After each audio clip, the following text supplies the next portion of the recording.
অনেক দাওয়াতি মেহমানরা আছেন, তারা আলোচনা করবেন। যেহেতু বাড়ির মাহফিল, অতিথিদেরকে আগে সময় দেওয়া আমাদের প্রয়োজন।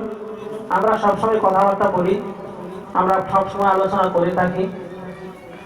তারপর যেহেতু বলছি, কয়েক মিনিট সময় আপনাদের সামনে কিছু কথাবার্তা বলার চেষ্টা করবো, যদি আল্লাহ পাক তৌফিক দেন। বাবা, আমার ভাইরা, আর আমার রাসূল হইলেন আখির নবী এবং কিয়ামত পর্যন্ত তিনি সকল মানুষের রাসূল, সকল মানুষের নবী। সুবহানাল্লাহ। কোরআন হাদিসে আল্লাহ পাক রব্বুল আলামিন তার হাবিবের শানে, তার সাহাবাদের সামনে কোরআনের এক আয়াত আমি তেলাওয়াত করেছি। তারা হলেন কদুল্লাহ শেখ মুটু ভাই।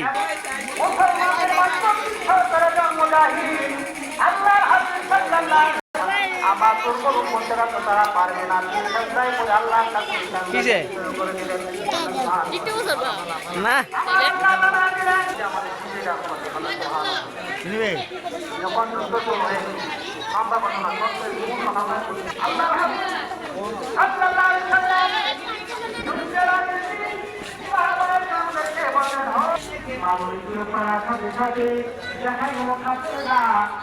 করতে শুরু করলো কন্যা। সুবহানাল্লাহ। আমার রাসূল এইভাবে যুদ্ধে অবস্থান যখন যুদ্ধের মাঠে